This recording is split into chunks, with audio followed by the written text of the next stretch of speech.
come this way, I'll show you down the cellar. Just mind yourself on the steps coming down. And also mind your head, because it's really low down here. So I'm just going to unlock it. The steps. So, John, let's just talk about this. So we're under a pub, without giving away location. Yeah. We are under a pub. Yeah. Or a former pub, at least. Yeah, coming down the cellar steps. And we're coming down the cellar steps. Keep your head down. Amazing place. Knock down.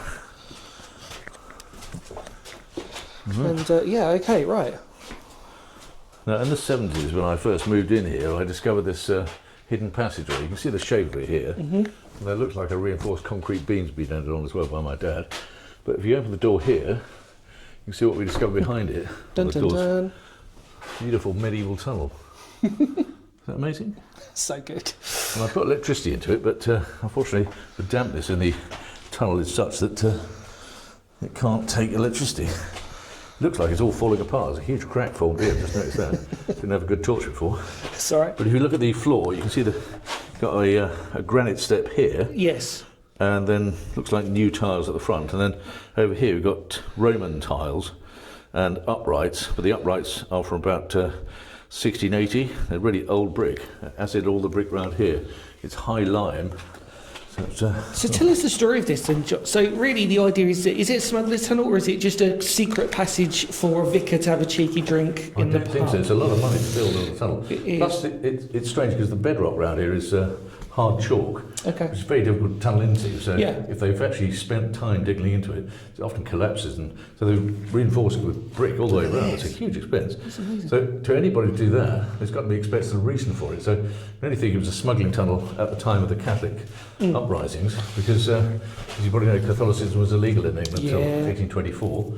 The Emancipation of the Catholics Act. You're mentioning this, by the way. Yeah. That's why they kept the key, because when I first came here, it was loose, and I thought, well, maybe there's treasure behind there. It was just an old wooden key, not a wooden key, an iron key.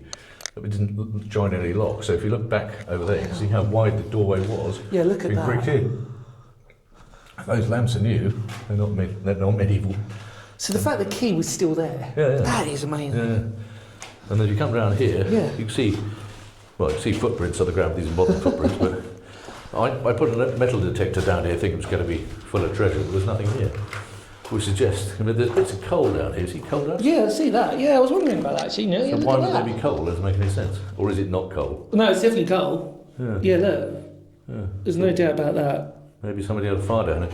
The story is that in 1834 there was a coach crash on Church Hill, and the driver of the coach broke his neck. He actually fell between the horse's hooves and his reins, crushed to death.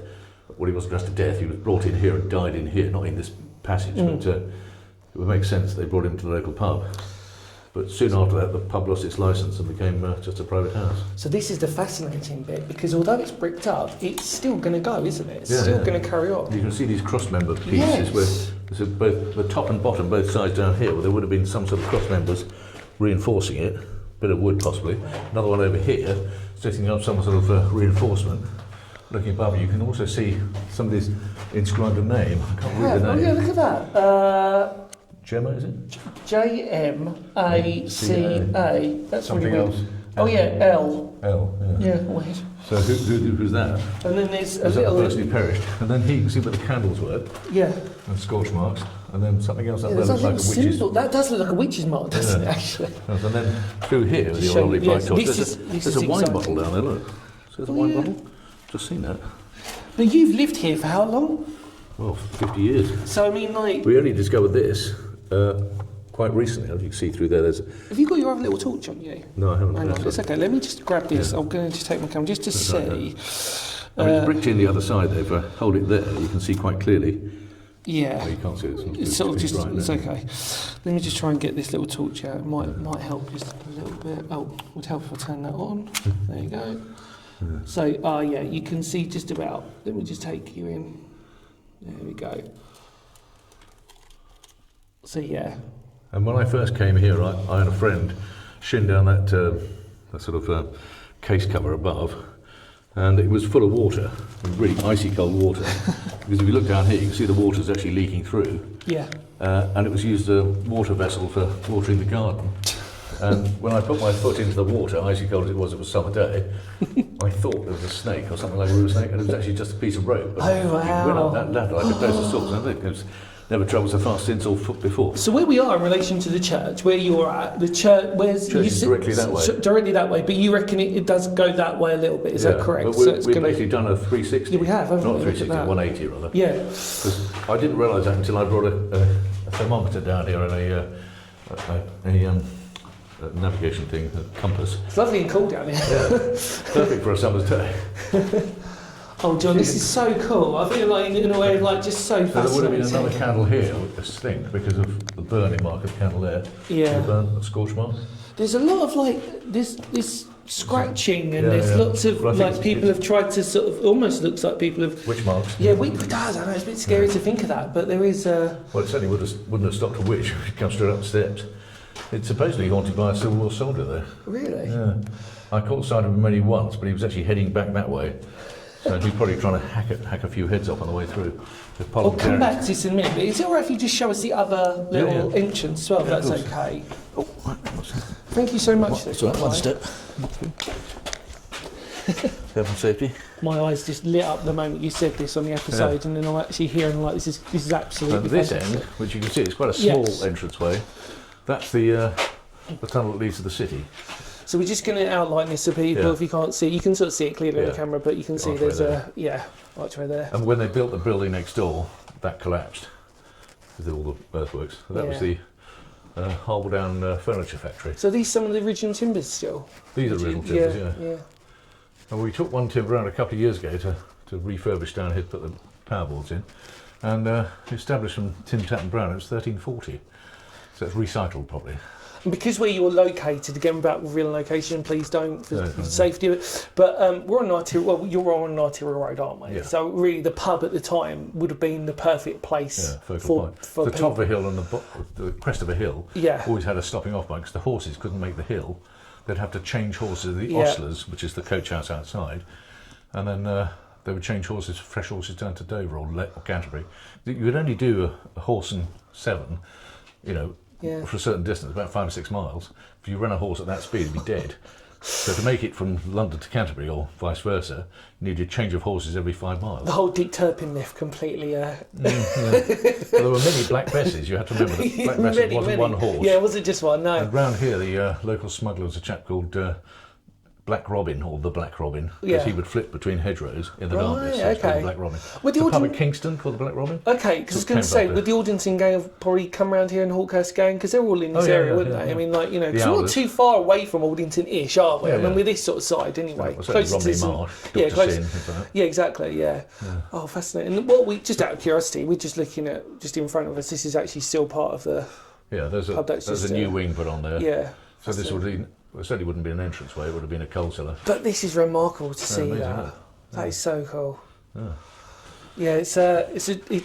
Yeah, what it does is, I think, if anything, it just highlights the fact that these places do exist. These tunnels, these So the secret shuttering was put passageways. up in 1943, we found out. Okay. So to reinforce it, because this is concrete shuttering. It had been done to reinforce the ceiling above because it was quite thin. I put all this extra boarding in and insulation because until then it was so cold in my office, it would actually freeze in my office. Perfect little air raid shelter, World War Two. Well, I think we'll risk that. Safe or not, I suppose, but yeah. If a place collapses, you've got no escape, I have you? know.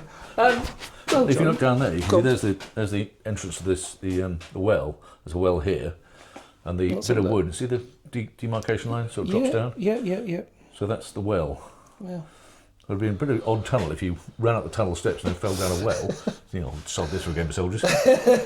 Well, John, thank you so much for showing this Pleasure. brief little video. I'm just going to go back in there just because we need to be a great way Take to your torch. document. Thank you very much, mate. Thank you pleasure. for showing us this wonderful little place. What it does, I think, if anything, it proves that these places do exist. Well, funny enough, I was doing research on this tunnel. There's nothing. There's nothing in the archive about it. Nothing. So it's all secret. And even the British Museum says there's no tunnels here. Of course So not. when you bring them down, they say, "Well, that's not supposed to exist." Do you know what? I'm just going to quickly talk about this. I mean, like, I've been fortunate enough on this channel to film and not to film. I've been lucky enough to visit somewhere people have just been like, we'd prefer it if we, whatever. Yeah, don't film. Yeah. But I'm always fascinated at the condition. My rule of thumb normally is that it takes a lot of effort to make tart it up Yeah. to make it a smuggler's tunnel. Oh, yeah. And I wonder if it's bricks, for example, that maybe it is more of a sort of secret passageway more than anything else, if that makes sense. But Because most smuggling tunnels are just bare chalk. that's literally it, because they would just want to scrape Get it out, through, yeah. quickly do whatever, and all this Because sort of under the stuff. Divers Arms in Herne Bay, there's still a tunnel that leads out to the bay, which, when the tide comes in, it still washes through the tunnel. That's how the smugglers got their contraband in. They floated it. Yeah, into floats the it in, pub. yeah. So actually, I went on a few people. Rochester's quite famous for that, because people seem to forget that Rochester High Street, the Midway actually came in right up there, quite far, and obviously they would have those similar types of tunnels where they'd link out into the Midway, you'd bring it through, and obviously the classic ones that we know is obviously like Botany Bay, Kingsgate, for example. You've still got those Tunnels are smugglers, still there, caves and everything else like that, where the idea is that the boats would come in, chuck it in, and then that's it. And then you've also got... You probably know that Queen Victoria was so fascinated by smugglers. She met one of the smugglers in what is now... That's called now, not the Sun Clou, the one next to it, the Grenville House. Oh, Grenville, But she had an apartment at the very top. And she they built a lift down to the Underground Railway, which is part of the Ramsgate Tunnel. So she'd come in secretly, nobody knew she was there. She would have a proper holiday, and nobody knew she was there. And she met one of these smugglers, and he used to live at a place called Reading Street, just up at St Peter's. It was called Reading Street because it's a riding street for customs officers to ride down it. Wow. So the word Reading means riding, one day's ride from London. Because, I mean, other things, well, people forget with smuggling thing is it's not necessarily tunnels. They would have had, like, caves or pits to see, did you chuck stuff in, hide it, come back to it later, so that there wasn't anything there. And the word bootlegging? Yeah, bootlegging, no problem. Well, because the bootlegs are wide, so you can stuff tobacco down your bootlegs, making you a bootlegger. Wow. Whereas rum and everything had to be carried on the arm or on the shoulder. Yeah. And the pub names Half Moon and Seven Stars comes from the fact that smugglers had used to wait until the full moon to set up their lanterns on cliffs to resemble the seven stars, the seven sisters in the sky. And that was a sign of safe haven to seafarers. So they would sail towards the seven stars, not knowing that in fact they were just fake lanterns on the cliffs. And they would smash into the rocks. And then the smugglers would come out, usually at half light, not full moonlight. They were called moonrakers. Well, I know, And they would Because take the contraband off and hide in the caves. Because obviously the same terminology, we go really in depth in this, but like owlers, for example, the idea that they'd hoot for it would be like a calling system for But they them. were originally wool smugglers, but they couldn't spell the word wool, so they called themselves owl. Yeah, see, Dyslexic. it's so... Can't wrong Even be back then, dyslexic, there you go. That's right. It's Neurodivergent smugglers. Because I've been lucky enough to, I mean, most people can do, you go to the, to do with the Aldin ting gang, for example, the walnut tree, where they've still got the little recess for where they'd be doing on and off lamps and stuff like this. And obviously, Rye's quite famous, well, Mermaid Street, go on about that. Thank you, John, mate. Pleasure, mate. Mate. That's really great. I love this. Yeah, I know. Great. Right, we're just going to quickly film again, and see you later, guys. Bye.